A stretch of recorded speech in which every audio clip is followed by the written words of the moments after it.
Neste dia 13 de novembro, comemoramos Santo Abão de Fleury, um abade acadêmico. Vamos à sua origem. Nasceu perto de Orleans entre 945 e 950 e foi confiado ainda criança à abadia de São Bento de Lourdes, Fleury, onde aprendeu gramática, dialética e aritmética. Ele progrediu tanto em seus estudos que, ainda muito jovem, obteve atributo de ensinar na escola do mosteiro. Acadêmico. Não satisfeito com seus estudos, foi para Paris e Reims, onde aprendeu astronomia, depois voltou para Orleans, onde se aperfeiçoou na música.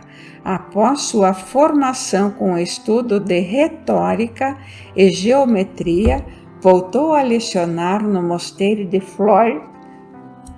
Nessa época, compôs uma obra sobre silogismo e dialéticos e alguns escritos sobre cálculos e astronomia para refutar a opinião daqueles que anunciavam o fim do mundo para o ano 1000.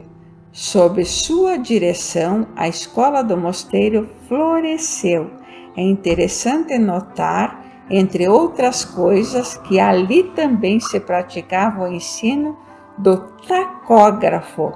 Em 982 foi chamado por Dom Oswaldo, arcebispo de York, para dirigir a Romsey Abbey School, nomeado abade. Na Inglaterra, Abão tinha grande reputação e foi capaz de forjar laços de profunda amizade com eminentes personalidades religiosas e civis daquela época. 2 anos depois, voltou a Fleury e, em 988, foi nomeado abade. O novo ofício deu outra direção aos seus estudos. Era preciso defender os direitos do mosteiro, ameaçado pelo bispo de Orleans, Arnulfo.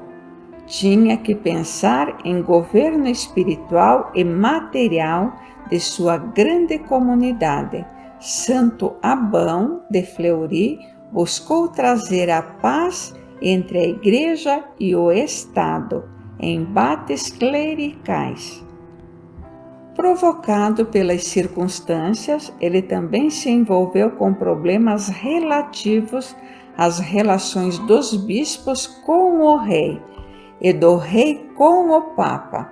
A hostilidade do bispo Arnulfo foi exasperada a ponto de que um dia, enquanto Abão ia a Tours para a festa de São Martinho, foi atacado junto com seus companheiros por um grupo de ladrões que os feriram.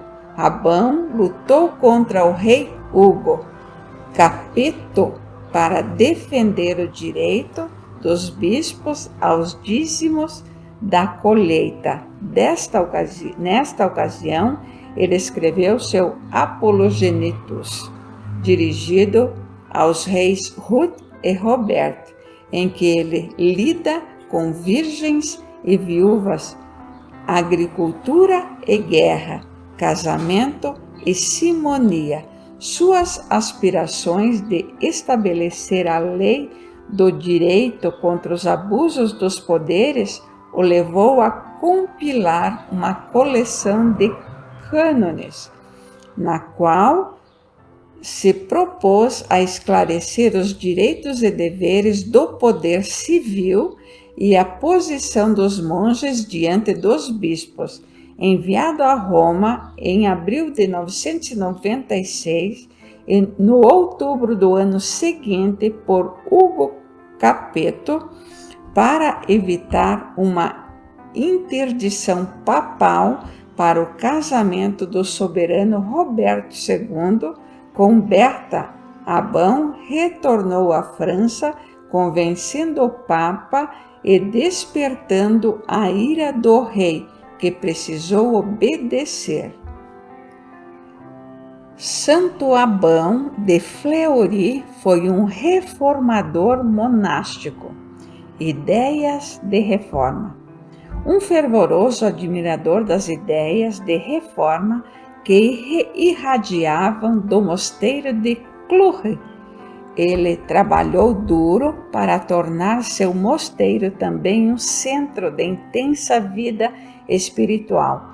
Em 1004, ele partiu em uma viagem a Gasconha para evitar o mosteiro de La Réole e restabelecer a observância religiosa lá, a Páscoa, durante um motim que eclodiu em La Réole entre os francos e os gascões. O monge ficou gravemente ferido e morreu. Alguns dias depois, dia 13 de novembro de 1004, Abão foi um dos escritos mais frutíferos do seu tempo. As primeiras indicações de um culto público a este santo datam do ano de 1031. Te convido agora a fazer junto comigo a oração de Santo Abão de Fleury. Vamos lá? Minha oração. Querido Abade, a ti rogamos as aptidões para o estudo e ensino das coisas de Deus. Pedimos que nos leve a compreender Jesus cada dia mais através do intelecto, mas também de uma vida santa na presença de Deus. Santo Abão de Fleury, rogai por nós. Santo Abão de Fleury, intercedei por nós. Santo Abão de Fleury, intercedei pela humanidade para que seja mais humana e mais cheia de fé em Jesus. Amém.